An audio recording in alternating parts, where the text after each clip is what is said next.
सास का घूंघट पार्ट 3। अब तक हमने देखा कि देविका की हालत बहुत नाजुक है, लेकिन घर के आदमी उसे डॉक्टर के पास नहीं जाने दे रहे और जोगिंदर ने घर के मेन गेट पर बहुत बड़ा ताला लगा दिया है। लेकिन देविका की सास विमला पहली बार घूंघट उठाकर समाज के बनाए नियम का उल्लंघन करती है और देविका की जान बचाने की कोशिश में जुट जाती है। मैं भी देखती हूँ मेरी बहू को डॉक्टर के पास जाने से कौन रोकता है। देखो सचिन के बापू, दरवाजे की चाबी दे दो मुझे। तुम्हारा दिमाग ठिकाने पर है, पहले सर पर पल्लू रखो और अंदर जाओ। आज तक मैंने आपका हर गलत फैसला सर झुकाकर स्वीकार कर लिया, लेकिन आज मैं आपकी एक बात नहीं सुनूंगी। मुझे मेरी बहू की किसी भी कीमत पर जान बचानी है। मुझे चाबी दे दीजिए। पिताजी, माँ ठीक बोल रही है, चाबी दे दीजिए ना, नहीं तो देविका नहीं बचेगी। देविका मरती है तो मर जाए, लेकिन यह दरवाज़ा नहीं खुलेगा। तुम सारी औरतों को इस देविका नाम की बीमारी ने पागल कर दिया है और इस बीमारी का अच्छी तरह से इलाज करना आता है मुझे। वीना बेटी, सुजाता बहू, जाओ अंदर से देविका को लेकर आओ। विमला ये बोलकर अपने पति के हाथ से चाबी छीन लेती है। तभी महेंद्र विमला का हाथ पकड़कर चाबी विमला से छीन लेता है। भाभी, घर के मर्दों से टक्कर लेकर आप अच्छा नहीं कर रही हो। ये इस घर के संस्कार नहीं है।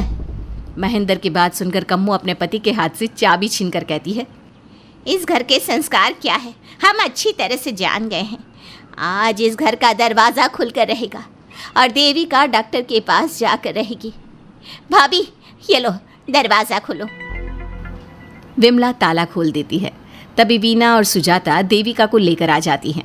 घर की सारी औरतें देविका को लेकर घर से जा रही होती है कि तभी सुजाता का पति मोहन उससे कहता है, सुजाता, तुम देविका को लेकर इस घर से निकल तो रही हो, लेकिन याद रखना, अगर तुमने एक कदम भी बाहर निकाला तो वापस इस घर में मत आना। मैं देविका के साथ अस्पताल भी जाऊंगी और वापस इस घर में भी आऊंगी। देखती हूँ कौन रोकता है मुझे। देखता हूँ कैसे इस घर के अंदर कदम रखती हो और कौन तुम्हारी मदद करता है। कानून मेरी मदद करेगा और कारट के दरवाजे हर नागरिक के लिए खुले हैं। मोहन को अपनी पत्नी से इस तरह बात करता देख कल्याण वीना से कहता है, वीना, तुमने देविका का साथ देकर अच्छा नहीं किया। अगर तुम अभी भी इसके साथ गई तो अपना और मेरा रिश्ता खत्म समझना। मुझे कोई फ़र्क नहीं पड़ता। तुमने आज तक किया ही क्या है मेरे लिए। तुम खुद घर जमाई बनकर मेरे घर में रह रहे हो। कभी 100 रुपये की साड़ी दिलाई है मुझे। मेरे आने से पहले मेरा घर छोड़कर निकल जाना, समझे। ये बोलकर वीना और घर की सभी औरतें देविका को अपने साथ अस्पताल ले जाती है। वहाँ जाने के बाद डॉक्टर जल्दी से देविका का चेकअप करता है। चेकअप करने के बाद वो गुस्से से कहता है, ये क्या किया है तुमने? क्या हुआ डॉक्टर साहब? आपकी बहू की इतनी ज़्यादा हालत ख़राब है और उन्हें चोट भी लगी है, फिर भी आपने उन्हें हॉस्पिटल लाने में इतना लेट कर दिया। आपको 3 दिन पहले ही इन्हें हॉस्पिटल में एडमिट करवाना चाहिए था। हमसे गलती हो गई डॉक्टर साहब, लेकिन आप जल्दी कुछ करिए। हमारी बहू और उसके बच्चे को बचा लीजिए। देखिए, अभी कुछ भी कह पाना मुश्किल है। हम माँ और बच्चे में से किसी एक को ही बचा सकते हैं। आप सोच लो किसे बचाना है। डॉक्टर साहब, आप देविका को बचाइए, उससे कुछ नहीं होना चाहिए। देखिए, हमें देविका का ऑपरेशन करना पड़ेगा। आप इनके पति को बुलाइए, हमें कुछ पेपर पर साइन करवाने हैं। डॉक्टर की बात सुनकर सभी औरतें सोच में पड़ जाती हैं। तभी वीना कहती है, डॉक्टर साहब, इनके पति नहीं आ सकते। ये इनकी सास है विमला देवी, आप इनसे साइन करवा लीजिए। लेकिन पेशेंट की हालत इतनी नाजुक है, इनके पति है कहाँ? वो अपने आदमी होने का धर्म निभा रहा है। पति धर्म के बारे में उसे कुछ नहीं पता। डॉक्टर साहब, वो नहीं आएगा। क्या क्या करना है आप मुझे बताइए। थोड़ी देर बाद डॉक्टर देविका का ऑपरेशन शुरू कर देते हैं। जब वो ऑपरेशन थिएटर से बाहर आते हैं तो कहते हैं, आप लोगों की किस्मत अच्छी है, देविका भी सुरक्षित है और उसका बच्चा भी। डॉक्टर, बेटा हुआ है या बेटी? बेटा हुआ है। सब लोग बहुत खुश होते हैं। कुछ दिन तक देविका उसी हॉस्पिटल में रहती है और उसके ससुराल की औरतों ने उसका बहुत ध्यान भी रखा। अब देविका कुछ हद तक ठीक हो गई। डॉक्टर ने देविका को घर जाने की इजाज़त दे दी, लेकिन सभी सोच में पड़ गए। हम भाभी को घर ले तो जाएं, लेकिन माँ, आपको घर का माहौल पता है ना। देविका भाभी अभी पूरी तरह से ठीक नहीं हुई। भाभी वहाँ आराम नहीं कर पाएंगी और पता नहीं घर के सारे आदमी हमारे साथ क्या करेंगे। माँ, क्या हम डॉक्टर से बात करके देविका को थोड़े दिन और यहाँ नहीं रख सकते? जब वो पूरी तरह से ठीक हो जाएगी तो उसे यहाँ से ले जाएंगे। ये बात सुनकर विमला सोच में पड़ जाती है। तभी कम्मो कहती है, तुम दोनों ठीक कह रही हो, मैं अभी डॉक्टर से बात कर लेती हूँ। कम्मो डॉक्टर से बात कर लेती है और देविका कुछ दिन में बिल्कुल ठीक हो जाती है। देविका अपने बच्चे को गोद में लिए बाकी औरतों के साथ अपने ससुराल जाती है, लेकिन घर के सभी आदमी उन्हें दरवाजे पर ही रोक देते हैं। खबरदार, तुम में से कोई भी औरत अगर घर के भीतर घुसी, अगर तुम घर में कदम रखोगी तो घर अपवित्र हो जाएगा। घर हमारे कदम रखने से अपवित्र नहीं होगा, बल्कि आपकी गंदी सोच की वजह से घर क्या, अरे पूरा समाज अपवित्र हो रहा है। सुजाता, मैंने मना किया था ना घर से बाहर जाने के लिए। अब एक काम कर, जैसे यहाँ आई है वैसे ही यहाँ से सीधा अपने मायके लौट जा। क्यों जी, क्यों चली जाऊँ मैं अपने मायके? मैं जब तक चाहूँ यहाँ रह सकती हूँ। अगर आपने मुझे इस घर में आने से रोका तो मैं आपकी पुलिस में शिकायत कर दूँगी। वीना, इन सब की तरह तुम्हारा भी दिमाग खराब हो गया है।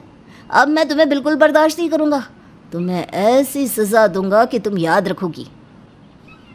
सजा बाद में देना, पहले मेरे घर से बाहर निकलो।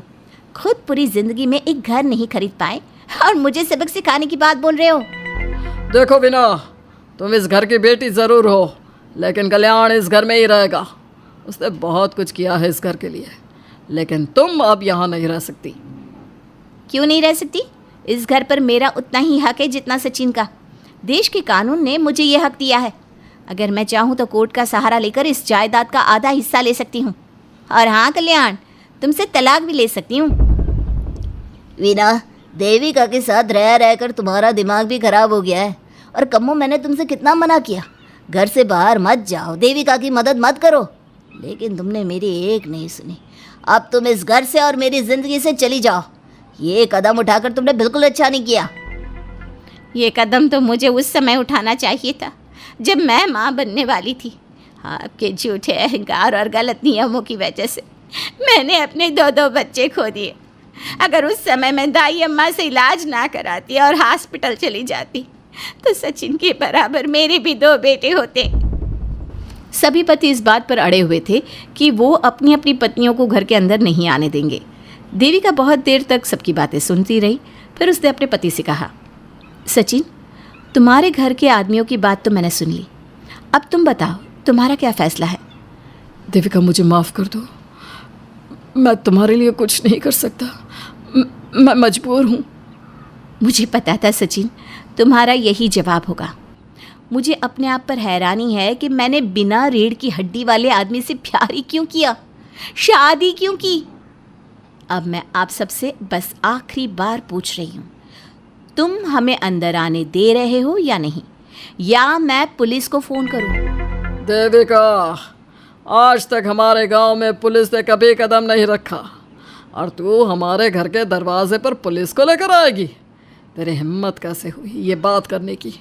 आज तक इन औरतों ने घर से बाहर कदम नहीं निकाला था और 2-4 दिन में तूने इन सबको इनके अधिकार भी याद करा दिए। अब तो तुम बिल्कुल इस घर में नहीं आ सकते। घर की औरतें घर के बाहर खड़ी थी और घर के आदमी घर के दरवाजे पर। उनकी लड़ाई देखकर पूरा गांव इकट्ठा हो गया। देविका को अस्पताल पहुंचाकर घर की औरतों ने काम तो अच्छा किया। इस काम से देविका और उसके बच्चे की जान भी बच गई, लेकिन इनकी जान बचाने की कीमत घर की औरतों को कैसे चुकानी होगी, इसके लिए आपको आने वाला एपिसोड देखना होगा। और हमारे प्यारे दर्शकों, हमें कमेंट करके ज़रूर बताइए कि देविका के साथ बाकी औरतों को क्या करना चाहिए। क्या उन्हें घर के अंदर जाने के लिए संघर्ष करना चाहिए या फिर वो घर छोड़कर चले जाना चाहिए?